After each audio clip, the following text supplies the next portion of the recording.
Սիրելի բարեկամներ, շնորհակալ եմ, որ ընդունել եք մեր հրավերը եւ մասնակցում եք Ստեփան Զորյանին նվիրված այս կարևոր ձեռնարկին։ Իմ հատուկ շնորհակալությունն եմ ուզում հայտնել Ստեփան Զորյանի տուն-թանգարանի տնօրինությանը, աշխատակազմին, գիտաշխատողներին, այն բանի համար, որ այսօր մենք հնարավորություն ունենք սկսելու մի նախաձեռնություն, որ վստահ է շատ կարևոր դեր պիտի կատարի Զորյանեգիտության ասպարեզում։ Այսօր ես ներկա եմ թանգարանում, ձեզ ներկայացնելու մեկ ծրագիր,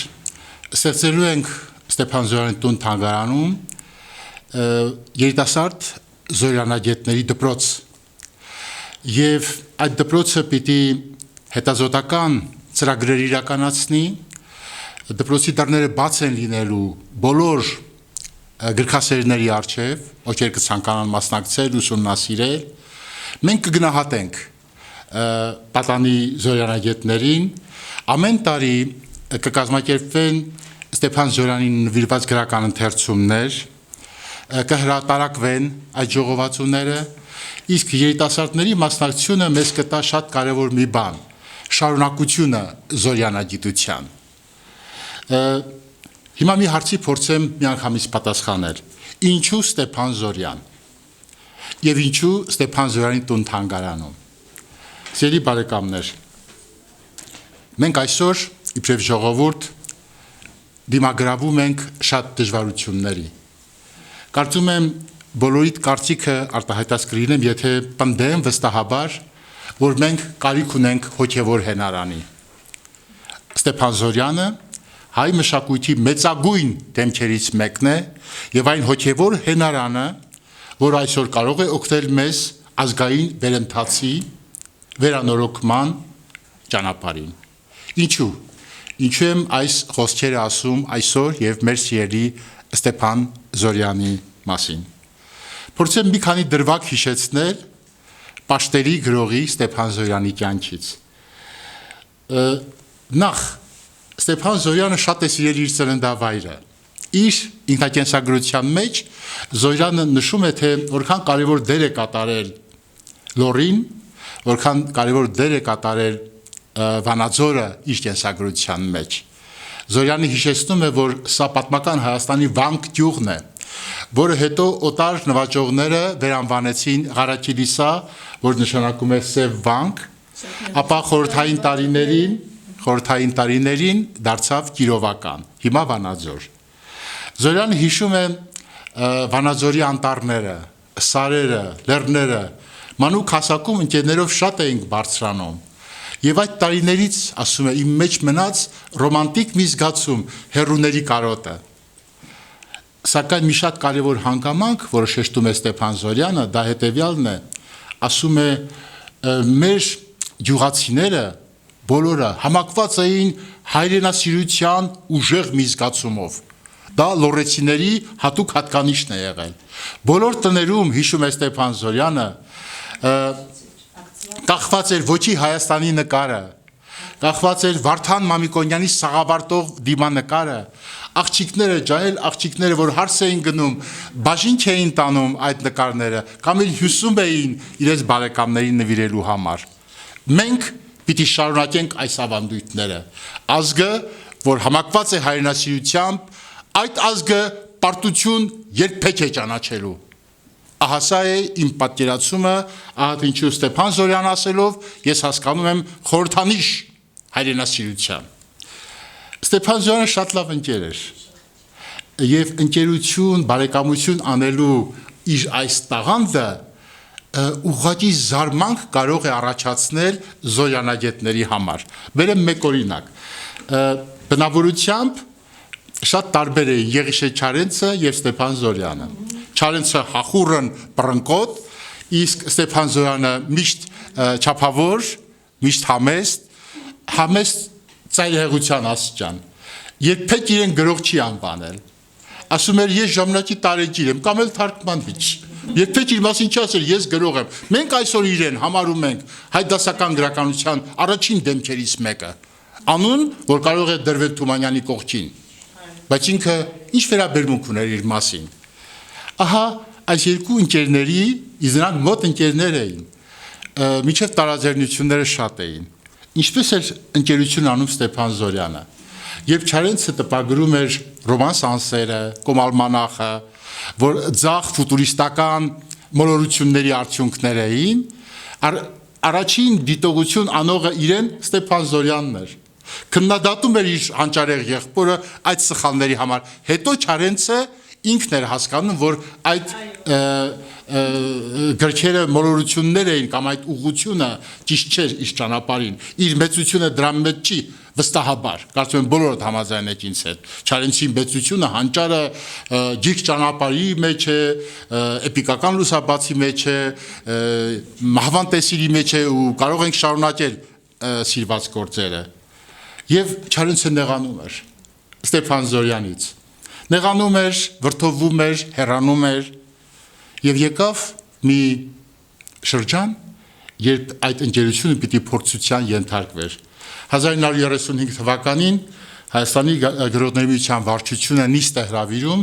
եւ այդ նիստում հեռացնում է Եղիշե Չարենցին գրողների միությունից։ Ես շատ ցավով եմ ընթերցել այդ վարչության նիստի սղագրությունները։ Չարենցին ուրանում են անգամ նրա մտերիմ ընկերները։ Եվ միայն մի մարդ, ումից այնքան նեղացել էր ինքը Չարենցը, ումից այդչափ հեռացել էր ինքը Չարենցը, օտարացել էր հոգեպես, ոտքի է կանգնում, եւ այդ դաժան շրջանում պաշտպանում Եղիշե Չարենցին։ Ստեփան Զորյանը այդ օրը ելույթ էր ունեցել 2 անգամ։ Առաջին նիստի ժամանակ, երբ որոշումը քննարկվում էր, եւ այդ որոշումը գիտեք ինչ ձևակերպում ստացավ, հեռացնել Հայաստանի գրողների միությունից Եղիշե Չարենցին։ Իսկ դուք շատ լավ գիտեք, այդ տարիներին ինչ էր նշանակում հեռացնել գրողների միությունից Չարենցին։ Դա մահվան դատավճիռ էր գրեթե։ Երկրորդ նիստի ժամանակ, երբ արդեն որոշումը կայացված էր, կրկին ելույթ է ունենում Ստեփան Զորյանը։ Եթե առաջին նիստի ժամանակ ասում էր, եկեք չշտապենք, գնանք խոսենք Չարենցի հետ, գուցե նա հետ վերցնի իր հայտարարությունը։ Երկրորդ նիստի ժամանակ նորից Զորյան հորդորում է, եկեք հետաձգենք այս որոշումը։ Սա ուղղակի մի աներևակայելի հուզում է առաջացնում մեր սրտերի մեջ։ Զորյանը գնում էր շատ վտանգավոր քայլի, շատ վտանգավոր քայլի։ Նա կարող էր կորցնել եւ կյանք, եւ գրական ճակատագիր, բայց նա չէր պատրաստվում զիջել գրական միջակության այդ արարքին ու չզիջեց։ Ու մնաց պատմության մեջ բարձր իր ճակատով նայելով ապագային Ստեփան Զորյանը, միշտ ազնիվ, իր կյանքի բոլոր էջերի մեջ մաքուր, հայրենասեր ու վսեմ մի կերպար։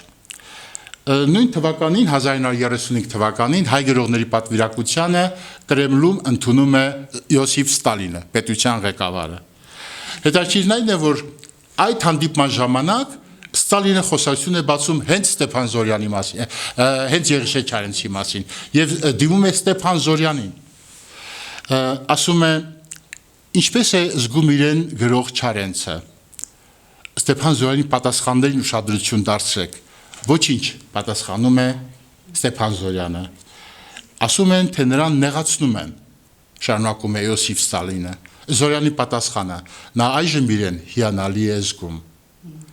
Ես կուզեմ, որ հետագայում երիտասարդ մեր զորյանագետները այս երկխոսությունը բացահայտեն, ինչու Ստեփան Զորյանը այդպես իրեն պահեց։ Ինչու այդ զգուշավորությունը։ Գիտեմ, որ դուք մտորելու եք, գիտեմ, որ դուք հոդվածներ եք գրելու այդ մասին։ Ես իմ փոքրիկ պարզաբանումը հիմա տամ։ Ամեն մի խոսք, ամեն մի անզգույշ ակնարկ կարող էր այն տարիներին կյանք արժենալ թե Ստեփան Զորյանի, թե Եղիշե Չարենցի համար։ Զորյանի այդ զգուշավոր պատասխանով ինքը փրկեց Չարենցին։ Սա երկրորդ իր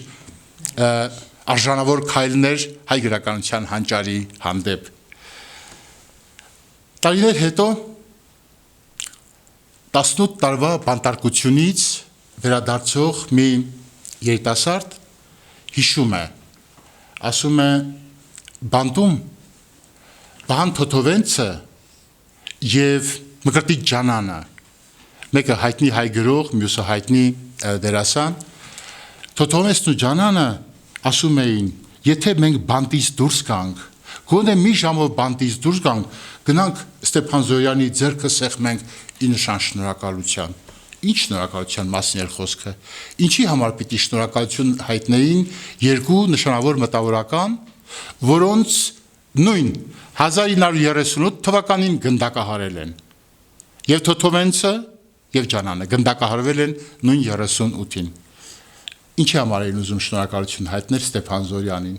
Եվ ինչու ուրիշ գրողի չէին գնում շնորհակալություն հայտնել, այլ գալու էին շնորհակալություն հայտնել հենց Զորյանին։ Սերի բարեկամներ, Ստեփան Զորյանը հավանաբար միակն էր 30-ական դժնի տարիներին, որ ոչ մի անզգույշ արտահայտություն չի արել իր ընկերների մասին։ Իր պատճառով ոչ մեկը չի ձերբակալվել, իսկ եթե իրենից ցուցմունչ են վերցրել ընկերոջ դեմ, ինքը միշտ պաշտպանել է, եւ Թոթովենցն է լսել, եւ Ջանանը, որ Ստեփան Զորյանը իրենց պաշտպանում է, իրենց համարում է արժանավոր մարդ, որ ոչ մի մեղ իրենք չունեն։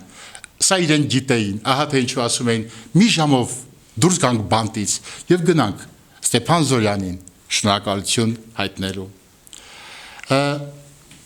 Այս փաստերը իմ հոգին լցնում են խոնարհ շնորհակալության հուզիչ մի զգացումով, որ ես ունեմ այս մեծ մարդու հիշատակի հանդեպ։ Ու մի բաներ եմ ուզում ձեզ հիշեցնել, մեր հանդիպումների ժամանակ, որ պարբերաբար ամեն ամիս կիրականացնենք, որովհետև դպրոց ենք հիմնում, որ աշխարհի մեծագույն գրողի ստեղծագործությամբ պիտի զբաղվի, մենք անդրադառնանք նշանավոր զորյանագետներին։ Եվ նրանց անունների շարքում ես ուզում եմ տալ մի պաշտելի անուն Սուրեն Աղաբաբյան, որը մեր հայրենակիցն է, վանաձորցի, կիրովականցի, շատ լավ մարդ կյանքում, իմ տեխնացուական ատենախոսության ընդդիմախոսն էր Սուրեն Աղաբաբյան, այսինքն իմ ուսուցիչը նաև, եւ ես պարտք ունեմ Սուրեն Աղաբաբյանի հանդեպ։ Ահա Աղաբաբյանը մի բան է հիշում, 67-ին, երբ Ստեփան Զորյանը ծանր հիվանդ էր, վերջին այցելությունն են կատարում Զորյանի տուն։ Խոսում են, զրուցում են, վերջում, երբ բաժանվում ենք, Ստեփան Զորյանը ասում է. «Գեղեցիկ ապրեցեք»։ Սուրեն Աղաբաբյանը ասում է իր գեղեցիկ ապրված կյանքի պատգամներ դնում մեր առջև։ Ահա այսօր էլ, սերի բարեկամներ, Ստեփան Զորյան դիմում է մեզ, ասում է գեղեցիկ ապրեցեք, չխոնարհեք ձեր հայացքը, չխոնարհվեք իբրև մարդ, չգնաք գործարքի չարի հետ։ Եվ ես պիտի ասեմ, մարդ, եթե իսկապես մարդ է, եւ իսկական լոռեցի, նա 37 թվին էլ մարդ է մնացել, այդպիսին էր Ստեփան Զորյանը։ Գիտեք 37 թվականին ընկերը ընկերոջն էր ուրանում ու բարեկամը բարեկամին։ Գիտեք քանի հոգի է մատնել Եղիշե Չարենցին, քանի հոգի է գրել Չարենցի դեմ, ու շատ է եղել, նման դեպքեր շատ են եղել։ Ստեփան Զորյանը բաց ճակատով ապրեց անգամ 37 թիվը, մաքուր մնաց ժամանակի եւ իր առջև։ Ահա սիրելի բարեկամներ, այսպիսի հետարքիր դեպքերի ենք ականատես լինում, երբ մտնում ենք Զորյանի ճգնաղ աշխարհը։ Ես կարող եմ ասել նրա պատմվածքների հրաշք աշխարհը, ես կարող եմ ասել նրա վեպերի հրաշք աշխարհը, նրա Պապ Թագավորը, նրա Հայոց Բերդը, նրա Վարազդատը, ես կարող եմ ասել նրա փոքրիկ զրույցների աշխարհը, ինչ հրաշք են, ես կարող եմ ասել նրա հուշերի հրաշք աշխարհը, ով կարող է այդպիսի գեղեցիկ հուշեր գրել, ինչպես Դարեթ Ստեփան, վարպետ ամեն ինչում, այո, վարպետ ամեն ինչում, մարդ զարմանալի անարատ, այո, մարդ զարմանալի անարատ։ Այսօր դուք հավատում եք մարդկային կատարելության, ես պատասխան չեմ ուզում ձեզնից, որտեղ գիտեմ տարբեր պատասխաններ եմ լսելու։ Ինձ համար իբրև քրիստոնյա հայի կամ մեկ ճշմարտություն, ես չեմ ընդունում երկու ճշմարտություն, ինձ համար կյանքում միշտ եղել է մեկ ճշմարտություն, եւ ես հավատավորն եմ այդ մեկ ճշմարտության։ Ստեփան Զորյանը ահա այդ մեկ ճշմարտության գրողն է եղել իր ամբողջ կյանքում։ Ու այդ է պատճառը, որ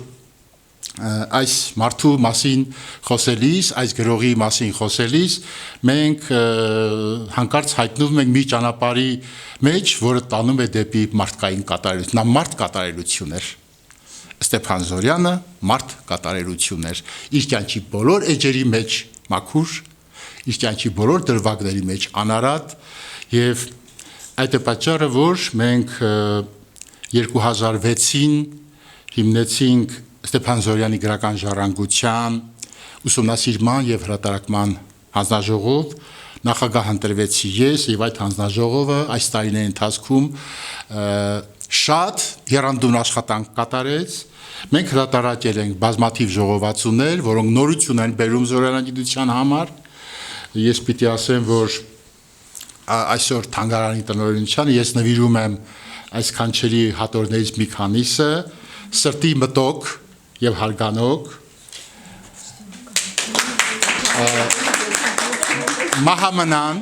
մահամնան, սրանք բացառիկ ժողովածուներ են եւ Ստեփան Զորյան ուսումնասիրություններ եւ հրապարակումներ հատորը, համեցեք Տիգին Չոբանյան, եւ իմ գիտական աշխատություններից մեկը Ստեփան Զորյան Արցակի արվեստը։ Այստեղ ուսումնասիրված են Ստեփան Զորյանի պոետիկայի հարցեր, որոնք մեզանում այդ խորությամբ երբևէ ուսումնասիրված չեն եղել։ Յուրաքանչյուր գրքից երկու օրինակ եմ ձեզ նվիրում եւ ամփոփելով իմ խոսքը, սիրելի բարեկամներ, պիտի ասեմ հետեւյալը, որ այսօր նաեւ մենք կորոշենք մեր աշխատանքի ուղղվածությունը, թանգարանի գիտաշխատողները վստահ են, որ կօգնենք, աջակցեն երիտասարդ զորյանագետներին այդ հարցում։ Առաջարկս հետեւյալն է. Սկսում ենք Ստեփան Զորյանի Տխուր մարդիկ գրքից։ Փոքրիկ հրապարակումներ, փոքրիկ հոդվածներ եմ ակնկալում ձեզնից Զորյանի պատմվածքների մասին։ Կարող եք վերլուծել մեկ պատմվածք, կարող եք գրել թեկուզ մեկ էջ, դա կարևոր չի, ծավալը կարևոր չի, բայց այդ մեկ էջի մեջ, այդ երկու էջի մեջ դուք պիտի պատմեք ինչ զգացումներով ընթերցեցիք այդ պատմվածքը, ինչու է նա գեղեցիկ, գրողի վարպետությունը ինչի մեջ եք տեսնում։ Ուրեմն Զորյանի պատմվածքները Տխուր մարդիկ գրքից ենք սկսում եւ անպայման պիտի խնդրեմ ուշադրություն դարձնեք զորյանագիտությանը։ Այս հատորը, որը նվիրեցի թանգարանին, այս հատորում դուք կտեսնեք Նիկոլ Աղբալյան, Սուրեն Աղաբաբյան, Էդվարդ Ջրբաշյան, Հրանտ Թամրազյան, Խորեն Սարգսյան, Մկրտիչ Մկրյան, Արսեն Տերտերյան, Վաչե Նալբանդյան, Միքայել Ամիրբեկյան, Բարիս Տվերը եւ այլն։ Հատորում կան նաեւ հատվածներ Զորյանի նամակներից, սակայն իմ խնդրանքը հետեւյալն է, որ անպայման զորյանագիտության այս նշանավոր էջերին դուք ծանոթ լինեք, սիրելի երիտասարդ զորյանագետներ։ Ես խնդրում եմ, որ բոլորդ ակտիվ մասնակցեք այս արշավին, հուսամ, որ Հայաստանի մյուս մարզերը եւս կմիանան մեր այս նախաձեռնությանը, որտեղ նորից եմ կրկնում, Ստեփան Զորյանը իր մարդկային նկարագրի, Ստեփան Զորյանը իր ստեղծագործության մեջ այնքան մեծ էներգետիկա է կրում, արդարության, մաքրության, ճիշտ ու վայել կյանքով ապրելու այս էներգետիկան, որով կարող է մեր ազգը համակվել ու ոտքի կանգնել։ Սա ավելի ուժեղ է, քան կարող է լինել ատոմային ռումբը, այս էներգիան մարդկային ճիշտապրված կյանքի, քրիստոնյա կյանքի, քրիստոնեական կյանքի այս էներգետիկան, որը Ստեփան Զորյանը իր մեջ կրում է։ Իր կյանքի բոլոր տարիներին այս մարդը ապրեց գեղեցիկ, ստեղծեց շատ լավ գրականություն եւ նորից եմ կրկնում, ինքը համեստ, ինքը երբեք իր անունը չէ թմբկահարող անձնավորություն, բայց իր մեջ կրում է մեծ էներգետիկա, որով համակվելով մենք նախ եւ առաջ արդար կլինենք միմյանց հանդեպ։ Գիտեք ինչ մեծ ուժ է, երբ մարդ զգում է իրեն գնահատված։ Գիտեք ինչ գեղեցիկ բան է, երբ դու գիտես, քեզ հարգում են։ Զորյանը դա է։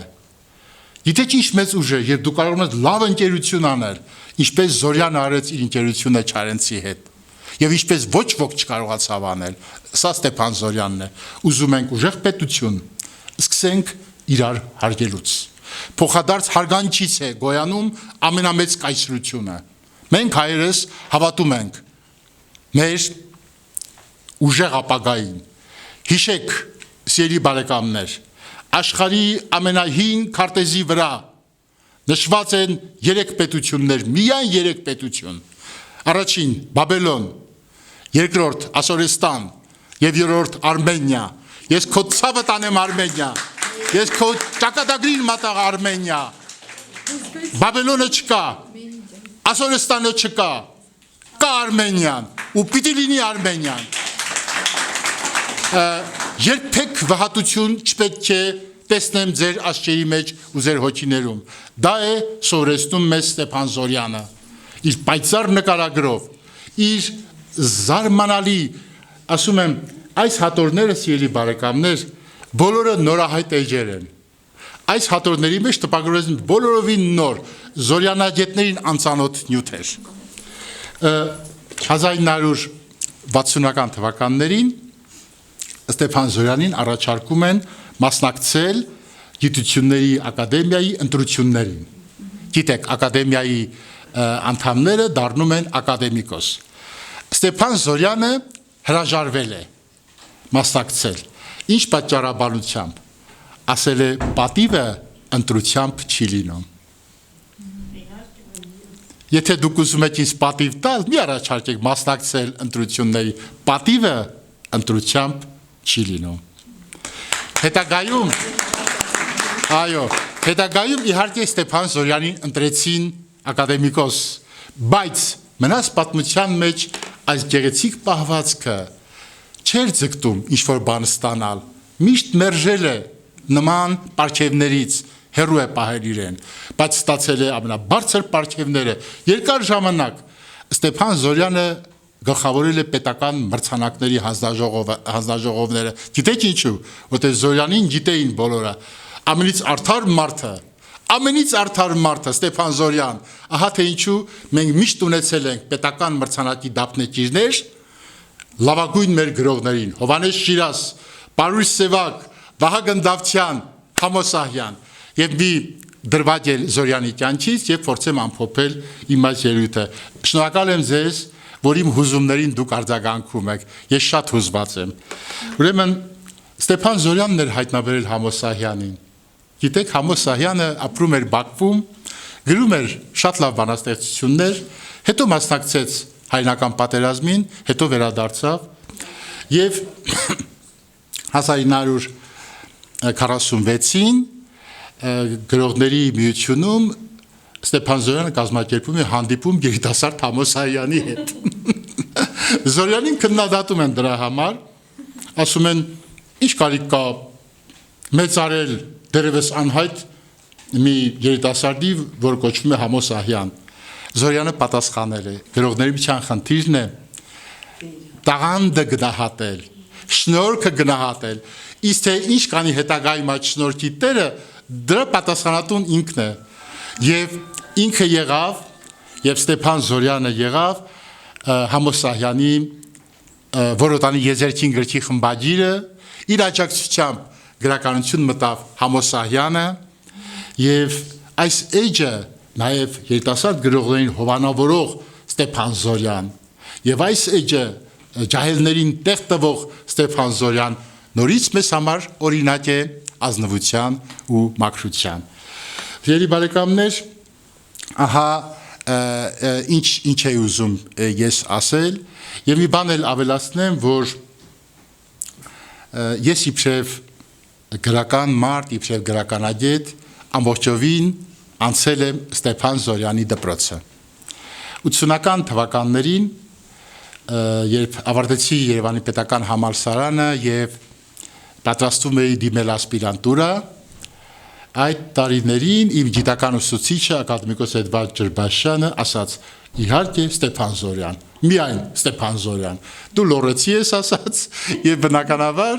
քո դիսերտացիոն թեման պիտի լինի Ստեփան Զորյան, առավելի որ կան բազում հարցեր, որոնք ուսումնասիրված չեն։ Ես շնորհակալ եմ ակադեմիկոս Ջրբաշյանին այս ընտրության համար։ Ես իր պատվիրանները, իր հանձնարարականները միշտ կատարել եմ առանց երկմտելու, առանց կասկածի, որովհետև գիտեի ինքը ճիշտ է։ Ինձ համար հաճելի էր, որ ես Ջրբաշյանի հետ զրուցելիս հաճախ սխալվում էի։ Ասենք ասում էի, ընկեր Ջրբաշյան, Ստեփան Զորյանը 1920-ին, ասում էր 20-ին չէ, 1919-ին, ինքը ինձ լավ գիտեր։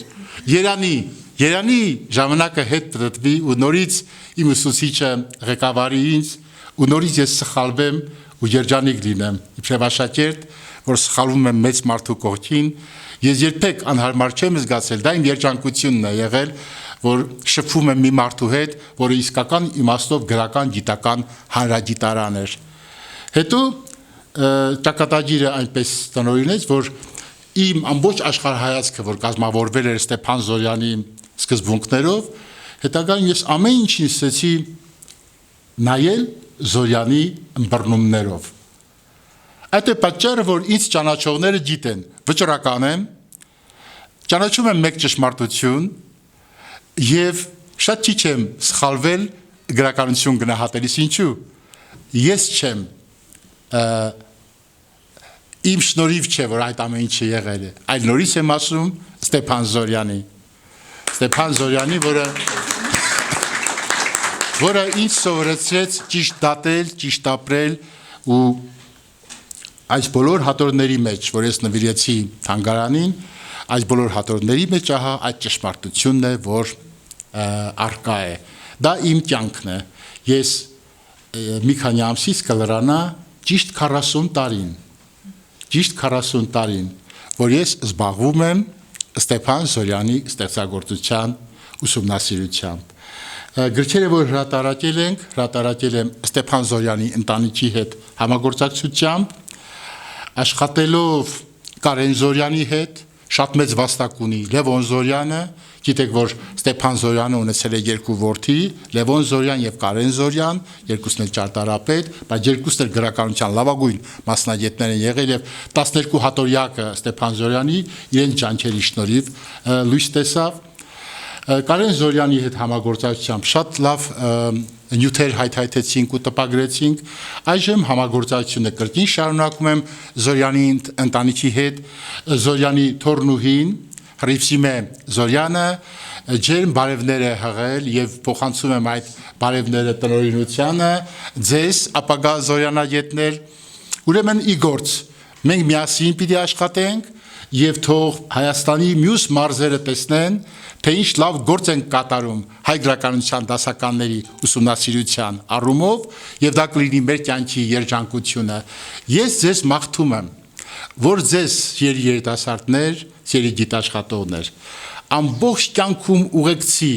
մեծ գրողի բարի ստվերը եւ դուք կլինեք երջանիկ։ Զորյանի հովանու ներքո դու չես զգում ես պաշտպանված, դու չես զգում ես ճիշտ։ Սա լորին է արքայական ու գեղեցիկ լորին։ Սա լորին է, որտեղ հայրենասիրությունը համարվում է մարդկային գոյության հիմք ու էություն, սա մեր էությունն է։ Եվ սիրելի բարեկամներ, աշխատեք, խորհուրդ եմ տալիս, մեծ ուրախությամբ ու բերկրանքով։ Լավագույն աշխատանքները, նորից եմ կրկնում, պիտի գնահատվեն, անպայման գովասանագրեր, մրցանակներ, պատվոգրեր ենք նախատեսել երիտասարդ Զորյանագետների եւ մասնագետ Զորյանագետների համար, ուրախ եմ, որ թանգարանում կան գիտաշխատողներ, մրցանակներ պիտի ստանան նաեւ ուսուցիչները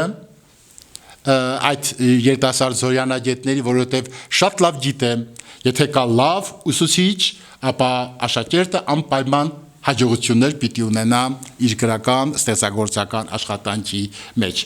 Ուրեմն թող մեզ հետ լինի Ստեփան Զորյանը եւ նորից հիշեցնելով այդ մեծ մարդու պատգամը, որ նա ասել էր Սուրեն Աղաբաբյանին, ես էլ եմ ուզում կրկնել։ Եկեք ապրենք այնպես, որ Զորյանի ներկայությունը միշտ լինի մեր կյանքում։ Եկեք աշխատենք այնպես, որ Ստեփան Զորյանը լինի մեզ առաջնորդող։